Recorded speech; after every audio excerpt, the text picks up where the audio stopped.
Hello दोस्तों, कैसे हैं आप सब। मैं आपका दोस्त जस्सी आज फिर एक नई वीडियो लेकर आया हूँ। आप आज का टॉपिक है म्यूचुअल फंड। म्यूचुअल फंड में हम कैसे इन्वेस्टमेंट कर सकते हैं, एसआईपी क्या होती है, एसआईपी में हम कैसे इन्वेस्ट करते हैं, रिटर्न कितना मिलता है, रिस्क क्या है, वो सारी कुछ डिस्कस करने वाले हैं आज इस वीडियो में। और अगर आपको इंटरेस्ट है तो बने रहिए वीडियो के साथ, वीडियो को स्किप मत कीजिएगा। वीडियो पूरी देखना, एक एक चीज़ के बारे में बात करेंगे, बिल्कुल क्या रिटर्न है, क्या पॉसिबिलिटी है। तो दोस्तों शुरू करते हैं। देखिए, सबसे पहले तो आप म्यूचुअल फंड समझिए कि म्यूचुअल फंड होता क्या है। म्यूचुअल फंड को आप ऐसे समझ सकते हैं कि कोई व्यक्ति है, उसको नहीं पता है कि हमें इन्वेस्टमेंट करना कैसे है। यानी स्टॉक में उसको नहीं पता स्टॉक कैसे खरीदने हैं, कैसे पिक करने हैं, कैसे बाई करने हैं, कब पिक करने हैं, कब बाई करने हैं। और अगर पता भी हो तब वो चाहता है कि मुझे इन झंझट में पढ़ना ही नहीं है, मुझे नहीं देखनी स्टॉक मार्केट रोज खोल के, रोज चेक नहीं करना है मुझे। तब उनके लिए आता है ऑप्शन म्यूचुअल फंड का। म्यूचुअल फंड को ऐसे समझते हैं कि एक कंपनी है, उस कंपनी को हम बोलते हैं एएमसी, एसेट मैनेजमेंट कंपनी या म्यूचुअल फंड कंपनी। वो एक फंड तैयार करती है कि एक म्यूचुअल फंड है, वो अपनी प्रायोरिटी बताती है कि मैं जब पैसा लगाऊंगी तो किस किस में लगाएंगे, वो सारे डिटेल्स मिलते हैं। और जो लोग हैं जो अपनी इन्वेस्टमेंट करना चाहते हैं, जो अच्छा रिटर्न पाना चाहते हैं, वो उस कंपनी को पैसा देते हैं और वो सारा पैसा इकट्ठा करके वो एक अच्छी जगह लगाती है। और जो उस पैसे को मैनेज करता है, जो एक प्रोफेशनल हायर करते हैं, वो जिसको ये सब मालूम होता है, एक्सपर्ट होता है शेयर मार्केट का, वो उस पैसे को लगाता है, उसको बोलते हैं फंड मैनेजर। तो जो इन्वेस्टर्स हैं, जिन लोगों का पैसा लगा है, जैसे मैं, आप सब लोग, वो पैसा देंगे फंड मैनेजमेंट कंपनी को, एएमसी को। जैसे एचडीएफसी एएमसी है, एसबीआई एएमसी है, एक्सिस बैंक एएमसी है, आपने देखा होगा। HDFC blue chip fund, SBI blue chip fund, ये सारी एएमसी कंपनियां हैं और इनको पैसा देते हैं हम लगाने के लिए। फिर वो उनको स्टॉक में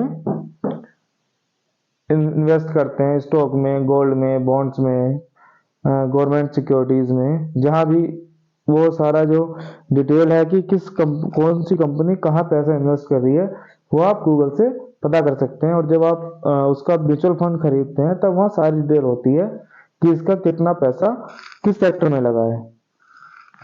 तो म्यूचुअल फंड का समझ में आया कि इन्वेस्टर्स, जो सारे इन्वेस्टर्स होते हैं, छोटे छोटे रिटेल इन्वेस्टर, वो इकट्ठा होके अपना फंड एक कंपनी को देते हैं। उस कंपनी को, वो कंपनी उस पैसे को इन्वेस्ट करती है, जब जरूरत पड़ने पर पिक करती है, जरूरत पड़ने पर बाई करती है, कैसे भी करके वो हमें हाई रिटर्न प्रोवाइड करती है।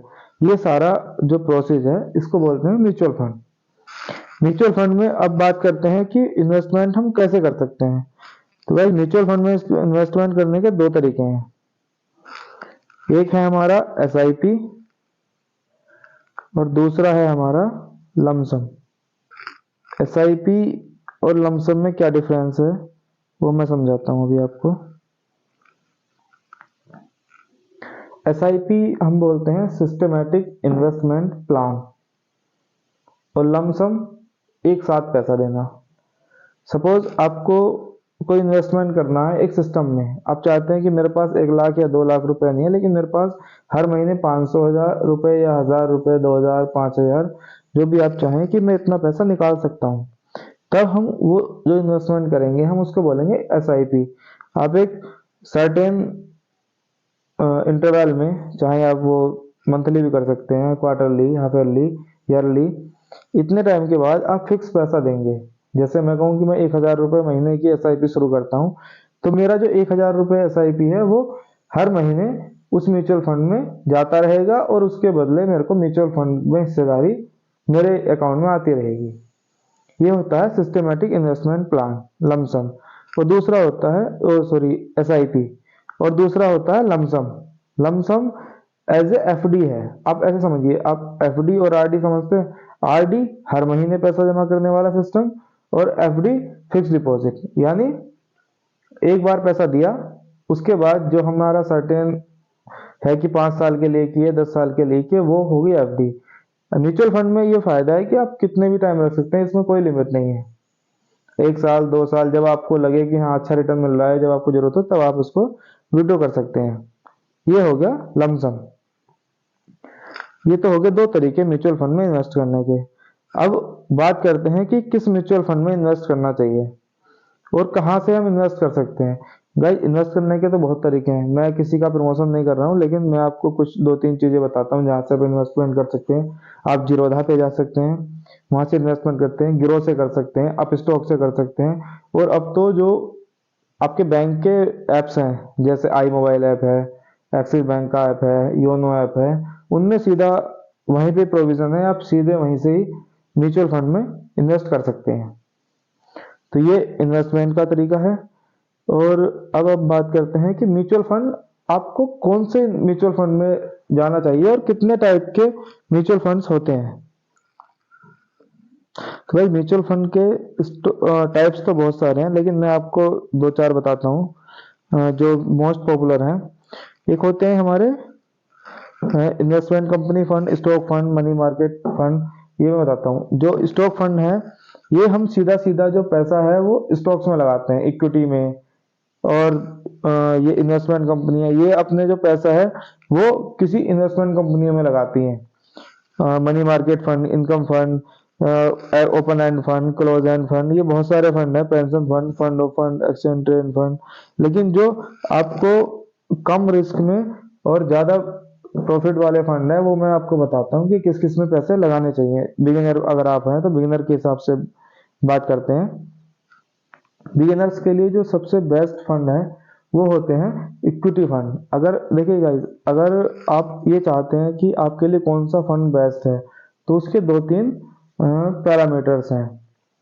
सबके लिए एक ही फंड अच्छा नहीं हो सकता, क्योंकि सबकी रिक्वायरमेंट अलग अलग है।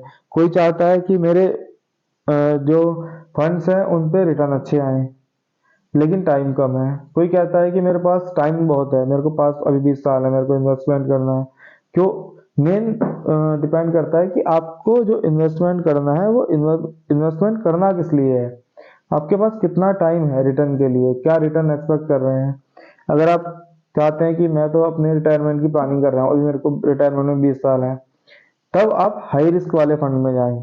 अगर आप चाहते हैं कि नहीं, मेरे को सिर्फ 5 साल बचे हैं, मेरे को अपनी बच्चों की शादी या हायर एजुकेशन के लिए इन्वेस्टमेंट करना है, तब आप लो रिस्क फंड में जाएं। क्योंकि हाई रिस्क फंड में आप अगर जाते हैं तो आपको टाइम चाहिए होता है। मार्केट अप एंड डाउन होता है, कभी नीचे है कभी ऊपर है, तो उसमें अगर आपके पास टाइम होगा तो आप वेट कर सकते हैं। तो सबका जो टाइप है इन्वेस्ट करने का, वो सबका अलग अलग है, आपकी रिक्वायरमेंट के हिसाब से है, आपके टाइम के हिसाब से है। अब मैं आपको कैलकुलेट करके दिखाता हूँ कि एफडी में, आरडी में और म्यूचुअल फंड में क्या है। ये कुछ म्यूचुअल फंड्स है जिनके 3 साल के रिटर्न है। ये 5 साल के रिटर्न है कि लास्ट 5 ईयर्स में इन्होंने कितना रिटर्न दिया है अपने इन्वेस्टमेंट पे। ये क्वांट स्मॉल कैप फंड है, Nippon Indian small cap, ICICI commodity fund. इसमें एन आ रहा है क्योंकि अभी 5 साल इसको हुए नहीं है। अगर हम 1 साल की बात करें तो 19%, 3 ईयर की 46%, 42, 38, 32, 24, 23, Parag flexi, Tata digital, SBI small cap fund. आप देखिए लास्ट तक ये 28, 38, 35, 35, 21, 15, 37। तो गाइज, अगर आप एक चीज देखेंगे तो आप इसमें एक चीज देखना कि रिटर्न बहुत हाई है। हम एवरेज जो रिटर्न मानते हैं म्यूचुअल फंड्स में, वो 15% मानते हैं। अभी तक सारे फाइनेंसर्स जो मानते हैं कि 15% रिटर्न तो म्यूचुअल फंड में बहुत ऑन एन एवरेज आसानी से आ ही जाता है। अब हम बात करते हैं कैलकुलेटर की। अगर हम कैलकुलेट करें कि 15% रिटर्न से कितना हमारा रिटर्न बनता है किसी भी चीज पे, तो मैं सिर्फ अगर बात करूं कि अगर हम सिर्फ 5,000 रुपये महीना डालते हैं एसआईपी में, म्यूचुअल फंड में, तब हमारा कितना हमें मिलेगा। देखिएगा, ये 5,000 अगर आप करें, एस्टिमेटेड रिटर्न 12%, मैं इसको 15 कर देता हूँ। तो टाइम पीरियड अगर मैं 15 साल ही रखूं तब भी आपका कितना बैठ रहा है रिटर्न? 33,84,000, सिर्फ 5,000 रुपये महीने में। और इसमें अगर आप जितना टाइम खींचते हैं उतना ही ज़्यादा मिलता है। अगर इसको आप 20 कर लेंगे तब ये रिटर्न 75 लाख। म्यूचुअल फंड में इन्वेस्ट करने का एक सबसे बेस्ट जो मिनिमम प्रिंसिपल है वो है कि आप जितना ज़्यादा से ज़्यादा टाइम उसमें देंगे। गाइज अब 2-3 टाइप के म्यूचुअल फंड्स के बारे में बात कर लेते हैं। देखिए, कुछ होते हैं लार्ज कैप फंड, कुछ होते हैं मिड कैप फंड, कुछ होते हैं स्मॉल कैप फंड, कुछ होते हैं इंडेक्स फंड, कुछ होते हैं गोल्ड बॉन्ड। तो हम अभी कैप वाले फंड की बात करते हैं। लार्ज कैप फंड जो निफ्टी 50 है, निफ्टी 50 में जो टॉप की 50 कंपनियां आती हैं उनको हम बोलते हैं लार्ज कैप कंपनियां, यानी इनका मार्केट कैप बहुत ज़्यादा है, 5 लाख करोड़, 10 लाख करोड़ इतना। जैसे रिलायंस है, हो गई रिलायंस इंडस्ट्री, टाटा की हो गई, आपका एशियन पेंट्स है, एमआरएफ है, ये सारी लार्ज कैप कंपनियां हैं। तो इनमें इन्वेस्ट अगर हमारा म्यूचुअल फंड का जो फंड मैनेजर है अगर वो इनमें इन्वेस्ट करता है तो हमारे पास रिस्क बहुत कम हो जाता है, लेकिन उसके साथ साथ हमारा रिटर्न भी कम होता है, क्योंकि जहां रिस्क कम होगा वहां हमारा रिटर्न भी कम होगा। वहीं अगर मिड कैप की बात करें, जो इससे कुछ छोटी कंपनियां होती हैं, उनमें अगर इन्वेस्टमेंट होता है तो रिस्क और रिटर्न दोनों मॉडरेट होते हैं।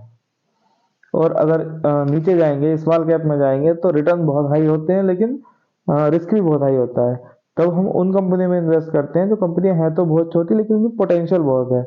पोटेंशियल दिखता है कि हाँ इसका जो वर्किंग एरिया है या फ्यूचर है वो बहुत ब्राइट है, बहुत ग्रो करेगी, तो उस कंपनियों में इन्वेस्ट करते हैं। तो उनको बोलते हैं स्मॉल कैप। एक होती है माइक्रो कैप, उनसे भी छोटी, मतलब बहुत छोटी, जिनका मार्केट कैप 1 करोड़, 2 करोड़, 60 लाख, 50 लाख इस तरीके से होता है, उसको बोलते हैं माइक्रो कैप, पेनी स्टॉक, जिनका शेयर भी 10 पैसे, 15 पैसे, 1 रुपया ऐसे होते हैं, उनको बोलते हैं माइक्रो कैप। तो जितना रिस्क ज़्यादा बढ़ेगा उतना ही आपका रिटर्न बढ़ेगा, जितना रिस्क कम होगा उतना रिटर्न कम होगा। ये एक सीधा सीधा सा फॉर्मूला है इन्वेस्टमेंट करने का।